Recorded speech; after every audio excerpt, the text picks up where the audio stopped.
আমাদের শক্তি পাওয়া যে আমাদের শ্রীরামকৃষ্ণ আমাদের নীলঘর ওয়েলফেয়ার সোসাইটিকে ওনারা ধরে গেছেছেন যেখান থেকে কাজ হয় আমাদের এখানকার মানুষদের এই মানুষদের যারা আসেন মায়েদের নানান হিসেবে কিন্তু আমরা প্রত্যেককে এই সম্মান দিয়ে তাদের হাতে বস্ত্র নতুন বস্ত্র তুলে দেবেন ধুতি এবং বস্ত্র তুলে দেবেন। আমরা এখনই শুরু করছি কয়েকজন সবাই তো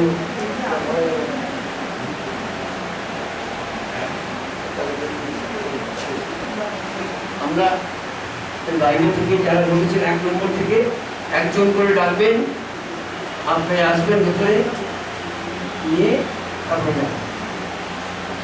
আমি তো মহারাজকে অনুরোধ করবো যাতে আমাদের ছোট্ট করে সেবা ব্যাপারটা কি এরকম যদি আমাদের ছোট্ট করে হোক অবশ্যই ধর্মসভা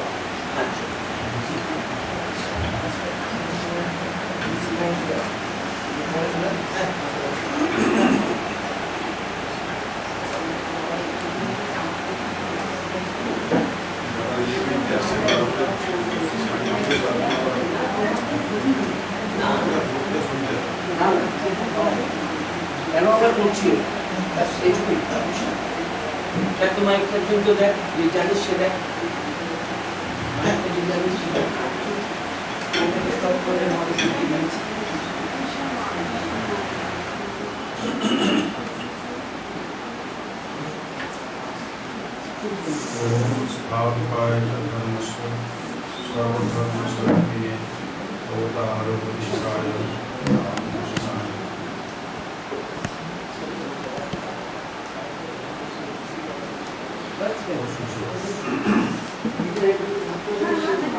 ঠাকুরমা স্বামীজির চরণে আমার সাষ্টাঙ্গ প্রণাম নিবেদন করছি।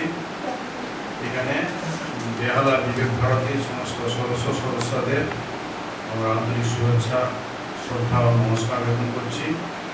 আর আজকে যাদের হাতে আমরা এই শারদীয় পূজা উপলক্ষে আমাদের এবারের অর্ঘ হিসেবে একটা করে শাড়ি মায়েদের হাতে তুলে দেওয়া হবে, তাদের সবাইকে আমার আন্তরিক শ্রদ্ধা নমস্কার ও অভিনন্দন জানাচ্ছি। সেবা সম্পর্কে বিশেষ কিছু বলার নাই।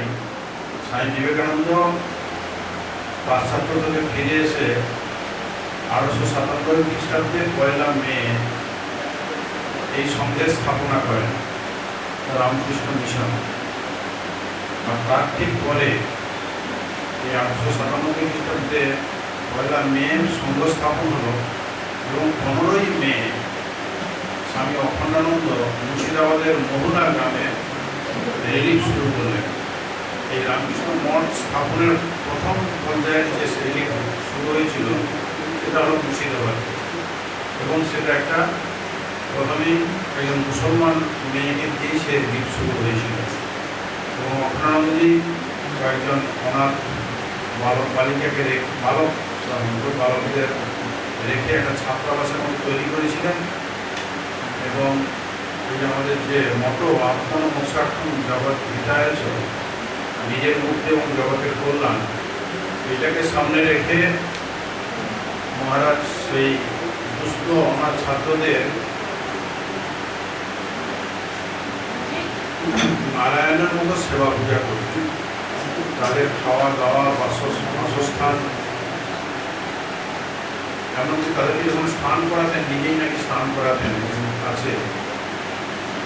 আমরা ঠাকুরের স্নানের মন্ত্র বলি না, ওম সহস্র শীর্ষা পুরুষ সহস্রাক্ষ সহস্রের যে মন্ত্র আছে স্নানের মন্ত্র, সেই মন্ত্র দিয়ে মহারাজ স্বামী অখণ্ডানন্দজি, তাকে বাবা মহারাজ বলা হল, তো তিনি সেই মন্ত্র বলে ছেলেদের এক করে স্নান করেন।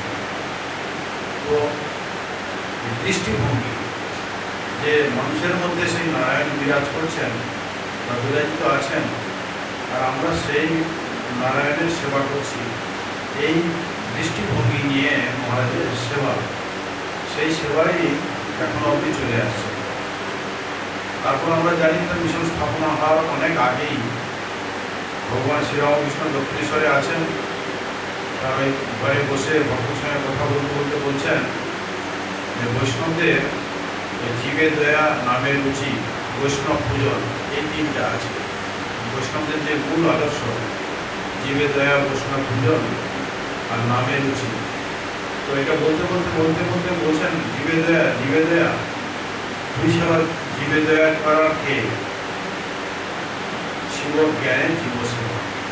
তো সেখানে ওই ব্যাপারেই ঠাকুর বলছেন যে আমরা মানুষকে সাহায্য করছি এই অহংবুদ্ধি না থেকে তার মধ্যে যে নারায়ণ আছে তার সেবা করতে কতটুকু পেরেছি সেটা বলতে চাইছি।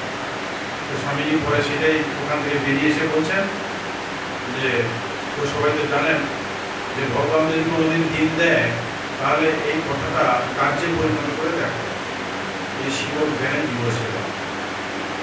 তো সেই জন্যই মঠ মিশন স্থাপন, আমাদের এত রিলিফ কার্য, শুধু রিলিফ নয়, স্কুল, কলেজ, হাসপাতাল, বিক্ষোভীদের মধ্যে সাহায্য, সরকার বলে কিন্তু আমাদের ওই শিব জ্ঞানের জীব সেবা, তার মধ্যে নারায়ণ আছে, এই বোধ নিয়ে আমরা এগিয়ে যাই। তবে যে এই বোধটা যে যত আমরা নিজের মধ্যে বাস্তবায়িত করবো তার তত করলাম, নাহলে আমরা একজনের জিনিস এই ধরুন এখানে কষ্ট দেওয়া হবে, এর মধ্যেও তো টাকা দিয়েছেন আর আমরা দিয়ে দেবো মিডিয়া, তো তাহলে কী হলো?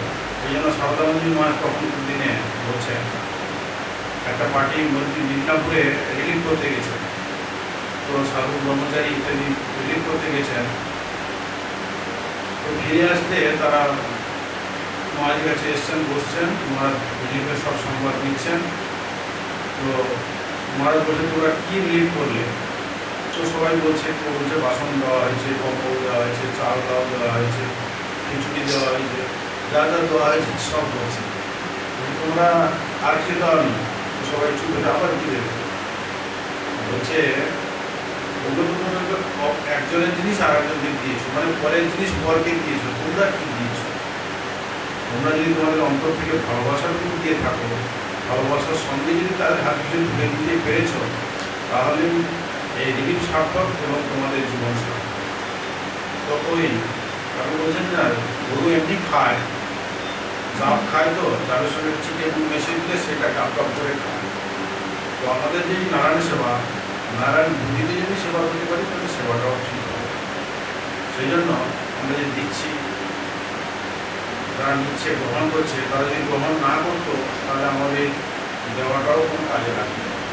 সেই জন্য এখন তারা আমাদের থেকেও এই মনোবৃত্তি নিয়ে যে তারা ভগবান হিসেবে আমাদের কাছে এই মুক্তি হয়ে এগিয়ে এসছেন, আমরা তার সেবা করে ধন্য হচ্ছি, এই ভাবটা আমাদের মধ্যে থাকবে।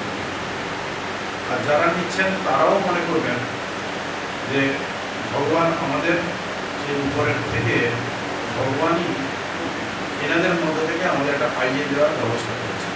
মানে সব জায়গায় ব্রহ্ম,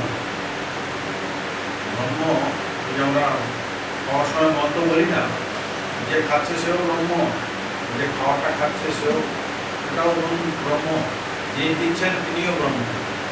মানে ব্রহ্ম ওতপ্রোতভাবে জড়িত। তো নারায়ণ সবার মধ্যে জড়িত, যেমন দরিদ্র নারায়ণের মধ্যে জড়িত, যেমনি যে সাধু নারায়ণ বা ভক্ত নারায়ণ, তারাও তাদের মধ্যেও নারায়ণ আছে। তো তারা ওই দৃষ্টিতে নেবেন যে ভগবান নিজের হাত দিয়ে আমাদের দিচ্ছেন, আর আমরাও বুঝবো যে ভগবান আমাদের ওই বেশে এসে এই সেবা আমাদের গ্রহণ করছে। এই বুদ্ধি যদি আমরা রাখতে পারি তাহলে আমাদের দেওয়া সার্থকতা, যারা নিচ্ছে তাদেরও সার্থকতা করতে। তো যারা নেবেন তারাই সামান্য জিনিস পাবেন, কিন্তু এই পুজোর মুখে নতুন বস্ত্র পেয়ে তাদের একটু মুখে হাসি উঠবে, এটাই হাসি ফুটবে, সেটাই আমাদের কাম্য। আমরা বিভিন্ন জায়গায় গিয়ে থাকি, এখানে সামান্য কিছু কয়েকজনের হাতে, প্রায় 100 জনের হাতে তুলে দেবো। তো বিভিন্ন জায়গায় এরকম 100, 150, 200 বিভিন্ন জায়গায় দেওয়া হচ্ছে যেমন সামর্থ্য অনুযায়ী।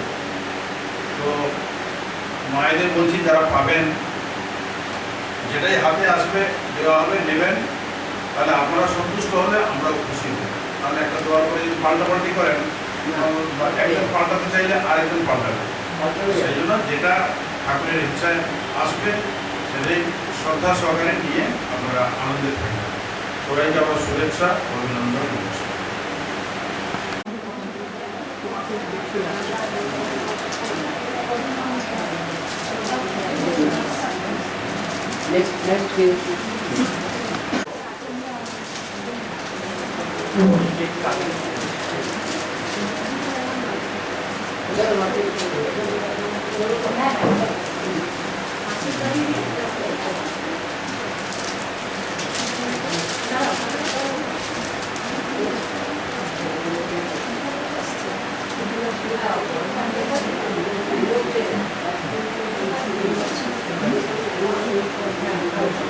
বসে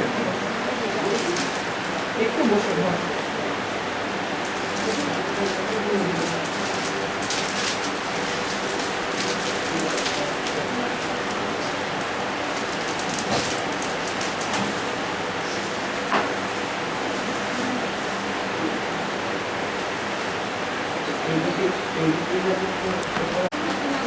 বাইরে দেখে আসলাম, বললাম ওদের পাশে ওখানে ওদের একটু করে দাও।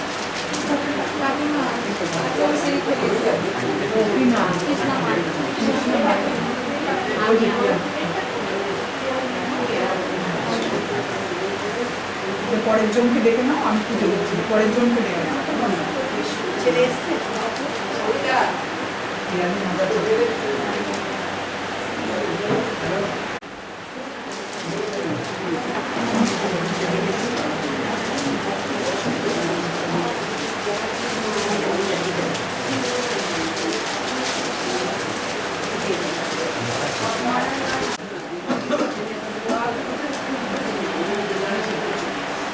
পাঠিয়ে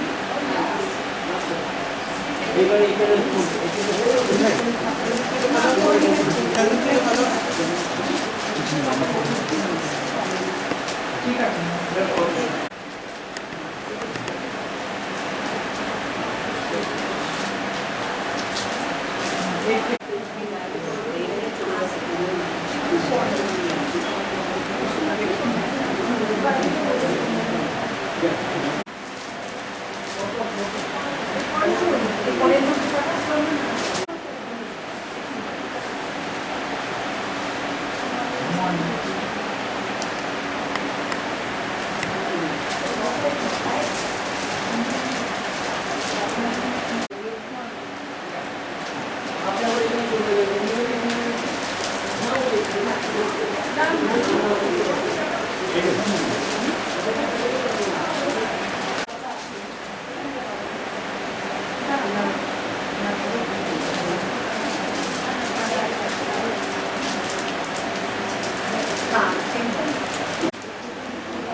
আমাদের আসতে বলেছে নাম আছে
বয়স হয়েছিল 76 হয়ে গেছে। পড়ে গেছিলো, পড়ে যাওয়ার থেকে একটু ভেঙে গেছিলো এবং অপারেশন হলো, বেডরুমে ছিল।